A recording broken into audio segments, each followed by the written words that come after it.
On today's episode of the podcast, I have the great privilege of being joined by Dr. Craig Kent, the University of Virginia Executive Vice President for Health Affairs, to discuss the health system response to the pandemic and the greatest challenges we face going forwards. He joined UVA just before the pandemic hit the East Coast in February of 2020 from Ohio State University, where he was both the Dean of the Medical School and Vice President for Health Sciences. Dr. Kent is an internationally recognized leader in academic medicine, having trained at UCSF, followed by a fellowship in vascular surgery at Brigham and Women's and an endovascular fellowship at the Cleveland Clinic. He was a 2019 inductee to the National Academy of Medicine and is chair of the American Board of Surgery. Dr. Kent, thank you so much for joining us. I was hoping we could begin by just providing some context. The date today is Monday, May 18th, 2020. And previous predictions stated that in Virginia, we would peak around mid-May. But as of last Friday, case numbers appear to still be climbing. Could you just give us a bird's eye view of how UVA Health is faring with COVID-19 in terms of parameters like the trend in our daily case numbers and hospital resources?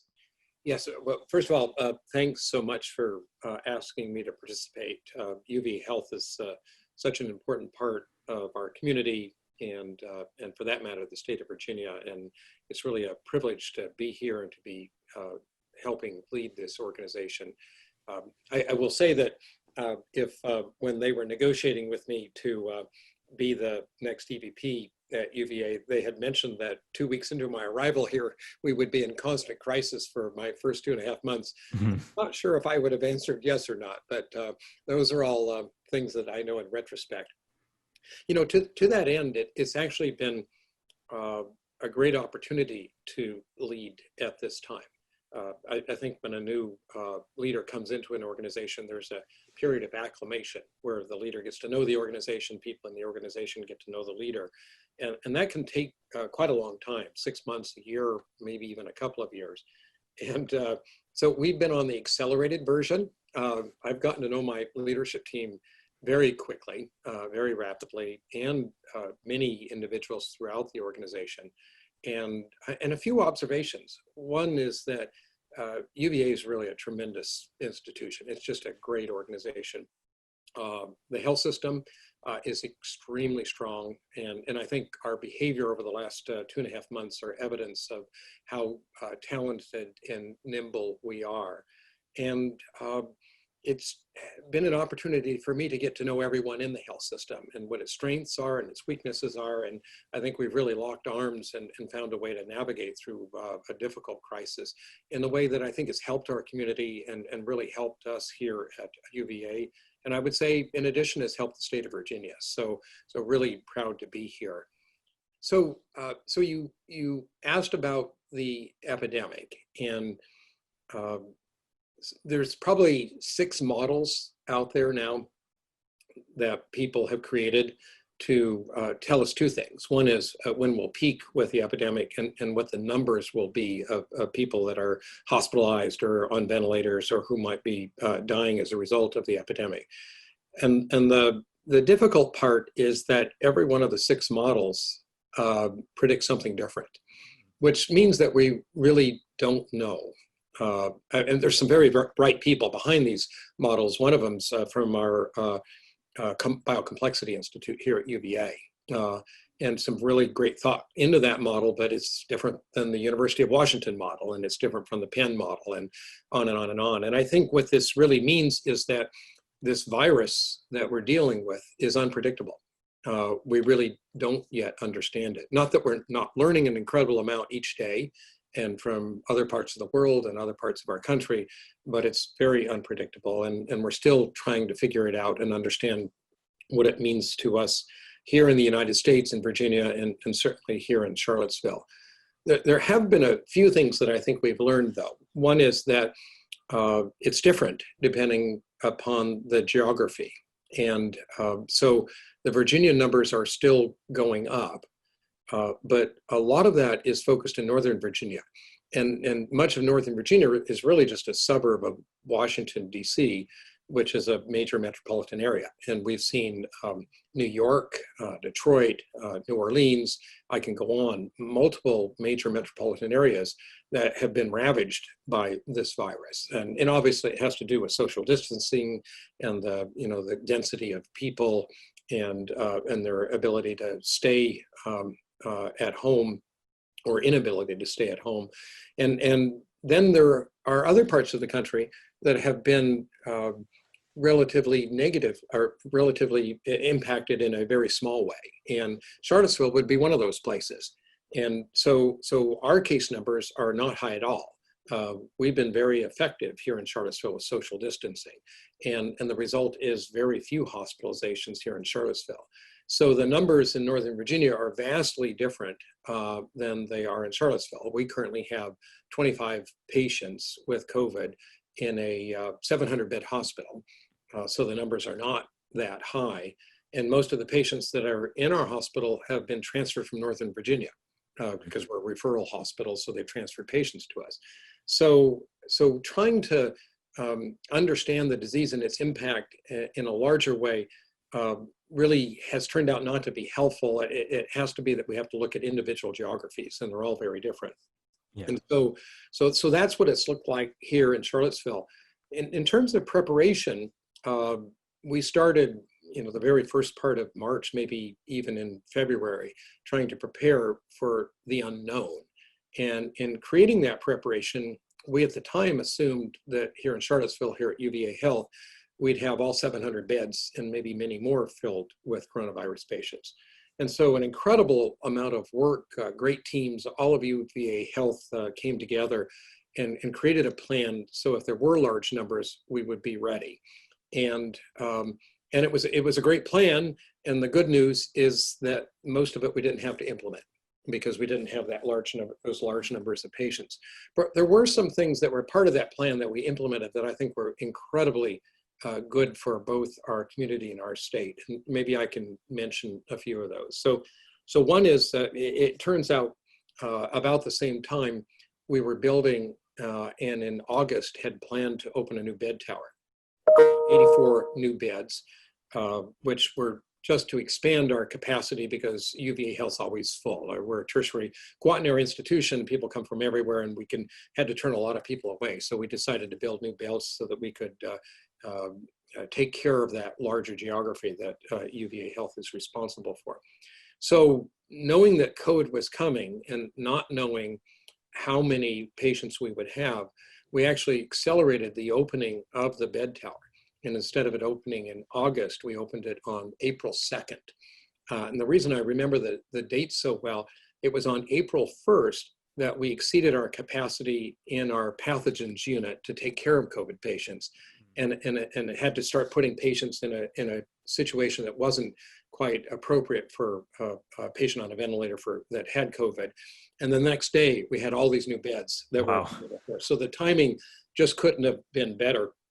And just to, I guess, say praises to our team, to open that bed tower several months early took an incredible effort on the part of our facilities people, our construction people, the doctors, the physician groups, the nursing staff. I mean, there's so many different elements that go into opening a new bed tower. It's incredible. And all of them joined forces together and were able to open up April 2nd, just in time, I would say. The other part about the new bed tower that's really impressive is that I would say, jury-rigged a ventilation system with a very large fan we bought to make the rooms negative pressure, which is really important for COVID because you want to keep the virus in the room. You don't want it to go out and infect people that are caring for the patients or other patients. And you would actually go into a conference room in the new bed tower where, I don't know, medical students and residents might be meeting. And you would see the systems of ducts and tubes that have kind of been put together, and they go up through the roof, and there's this monstrous fan on the roof. Wow. And the creativity, I mean, I'm almost say only at UVA Health could something like that happen, or maybe just at UVA because our engineers from UVA were really helpful in constructing that. So that was a real great benefit for the community. And even now, as we're taking care of patients that don't have COVID but have serious medical needs, and we're caring for our COVID patients, we have a separate place, really essentially a separate hospital care for the COVID patients with all the right negative pressure and the resources that are there. And that allows us to take care of the non-COVID patients in a separate hospital setting. And that distinction turns out to be really important in terms of cohorting patients. So that was one of our victories. We needed a COVID clinic. I recognize that, a place where people that might have symptoms could come, be evaluated, and be tested. And so I said one morning at our 7 a.m. meeting where we have everybody from UVA Health together, can we have a COVID clinic? And so the next day, Art Svedras, who runs ambulatory for our program, said we have one. And overnight, they had, it's sort of sad in a way, but the teen clinic, wasn't being used because our clinics were shut down. So we used that and created a separate COVID clinic.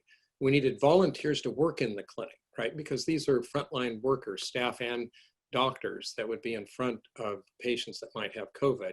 And so we asked for volunteers, had 3 times as many volunteers as we needed, which I thought was amazing. Yeah. And 24 hours later, we're taking care of COVID patients in our community in a very robust way. I think we were actually one of the first COVID clinics in the nation. So really proud of that.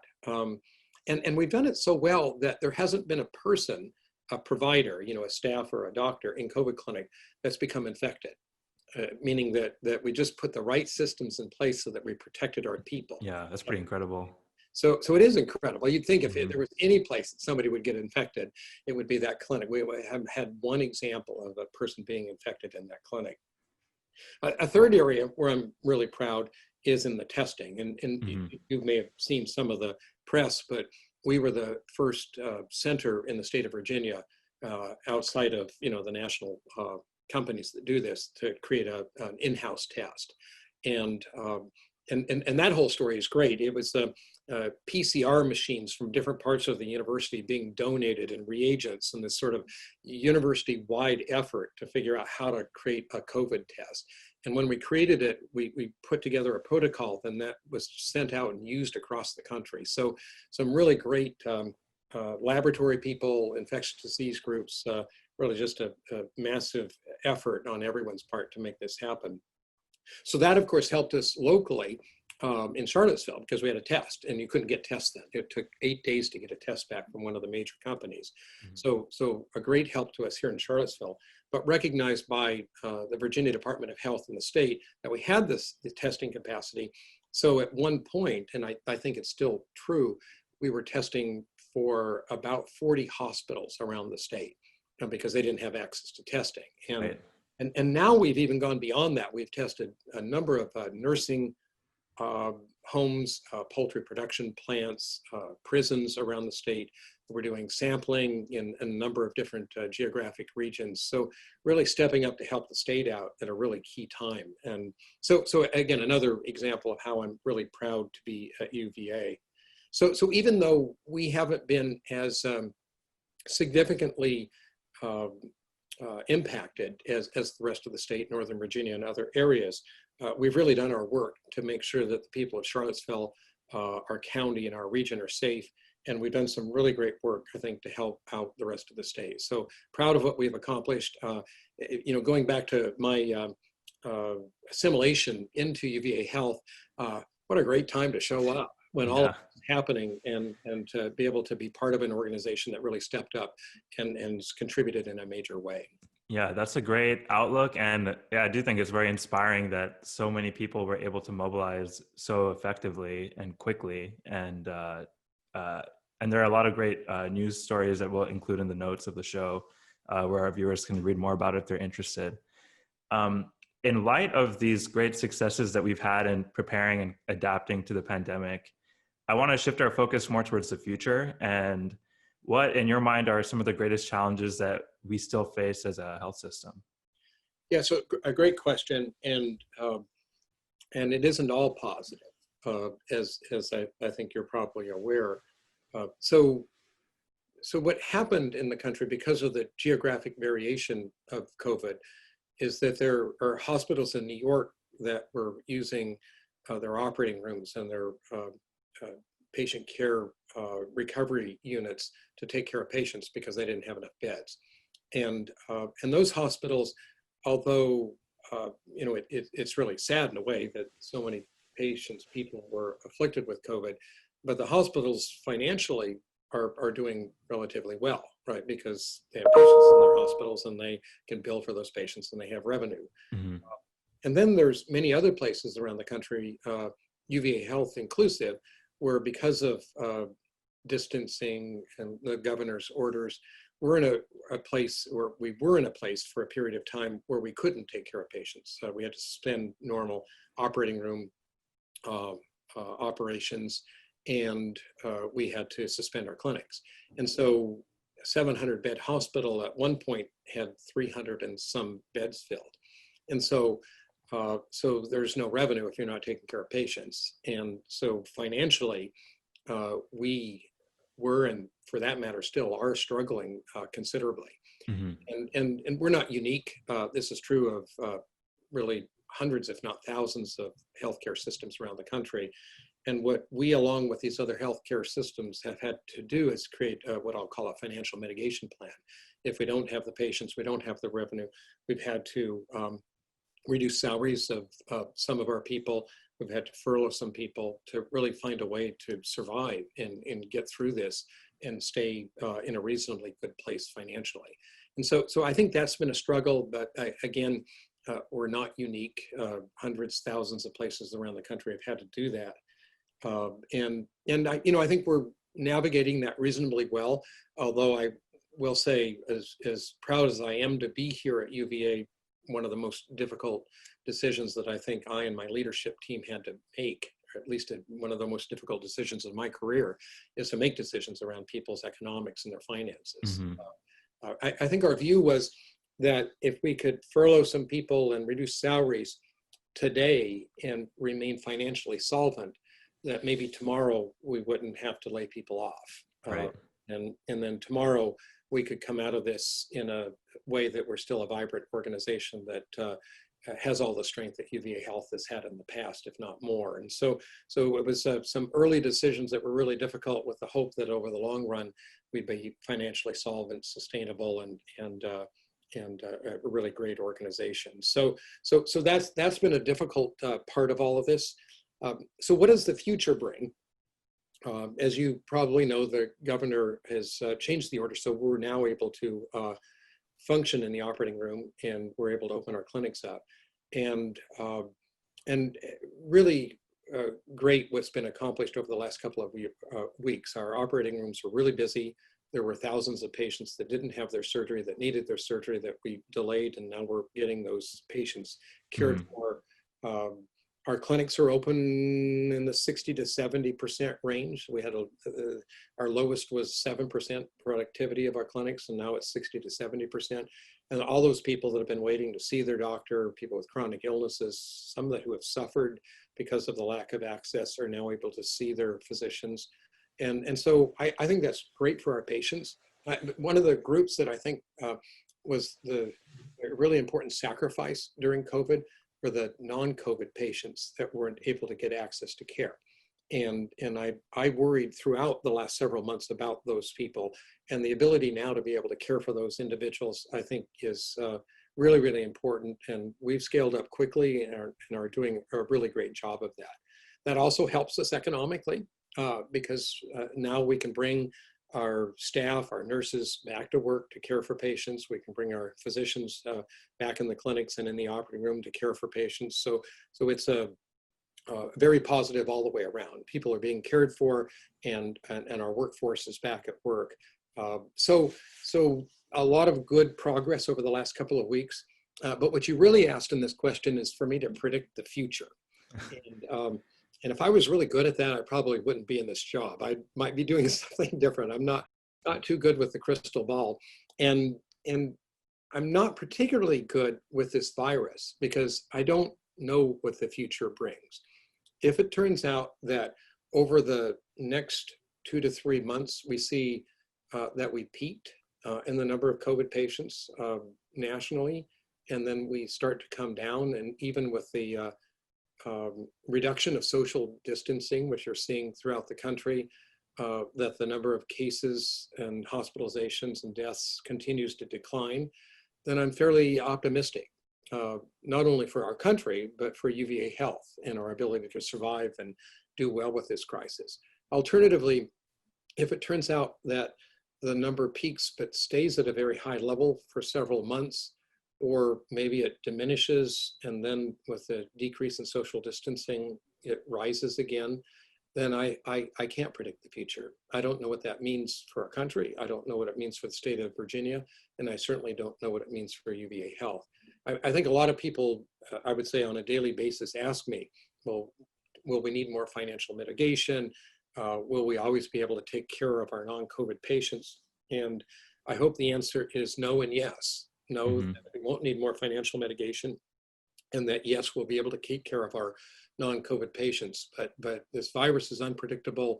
I think the future is a bit, and what I can assure people is that we have an extraordinary leadership team at UVA Health. I mean, some really talented people across the health system and also at the university, and that we're watching this on a daily basis. I mean, we watch all the metrics, everything that's happened on a daily basis. We're incredibly nimble and flexible, probably more than UVA Health has ever been, and we'll do the right things. You know, as we watch and the information comes in, we'll take care of people the best we possibly can and take care of our own faculty and staff in a similar way. Hopefully. Thanks for that. Yeah.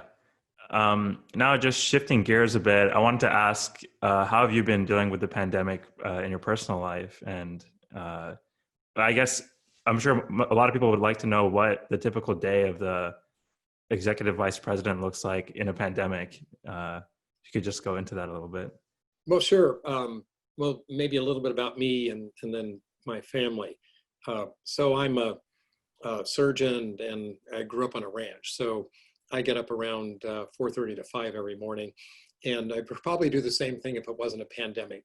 And I live on the lawn, which has just been wonderful. I mean, Oh, okay. a great way to get to know the university. And so my commute to work is 4 minutes and 24 seconds. I've got it down. And so I get in early. I think a lot of my leadership team has grown accustomed to coming in early. So we get an early start on the day. And then it's just, you know, conversations, meetings, putting groups together, external conversations, trying to figure out what our other health systems around the country are doing. We have a team that meets from 7 to 8 a.m. every morning that addresses COVID, and representative of the 20 people that are part of that conversation are every part of UVA Health as well as the university.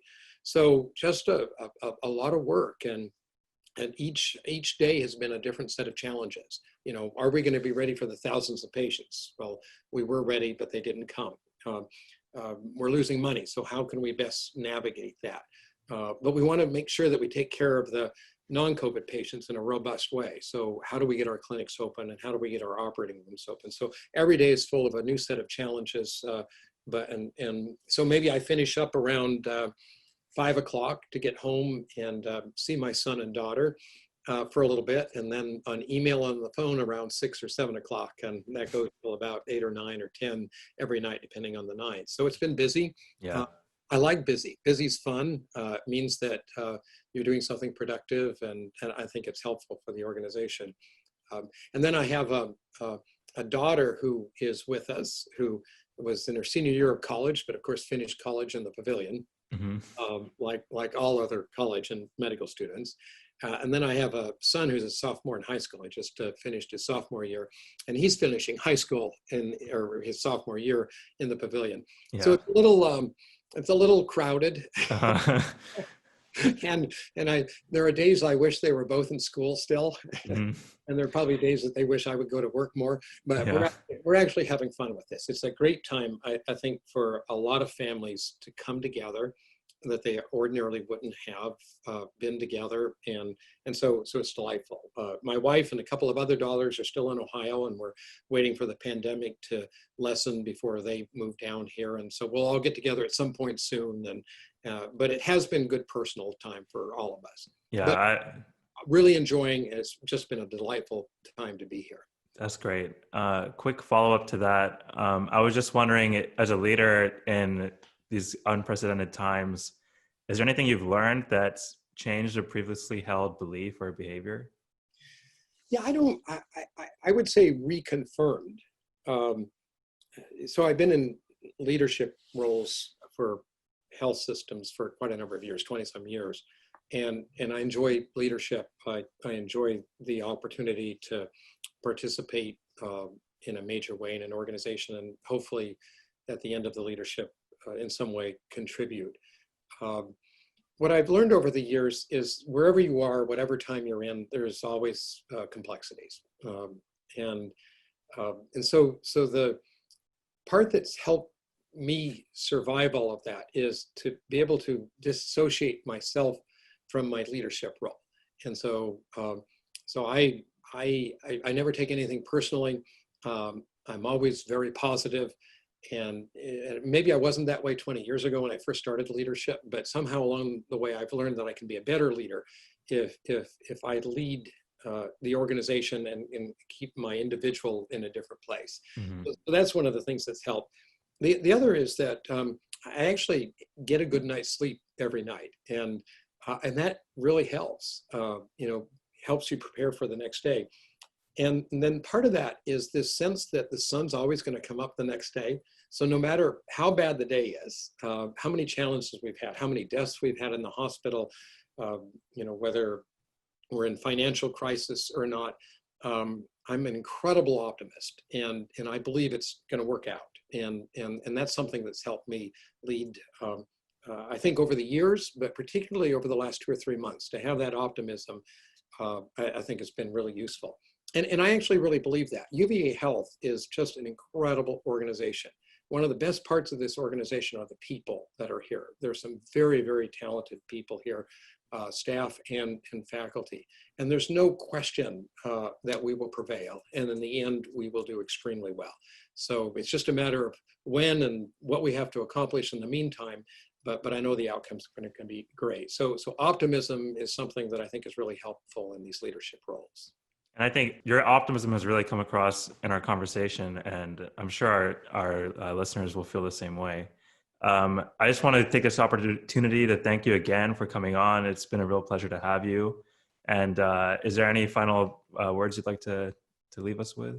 Well, I would just maybe finish with a thank you to everybody at UVA Health who has been working so incredibly hard. Thank you to the leadership of the university that's been very supportive through these difficult times. And thank you to the community, which has been supportive of us likewise. It's actually fun to drive down the street, and on the overpasses, you see the sign that welcomes and thanks our healthcare workers. And, that's from the community. And so a challenging time, but a great opportunity for us to be nimble and successful. And I'm appreciative of everybody's support along the way. Thanks very much for coming on the show, Dr. Kent. Okay, thanks. We'll talk to you soon.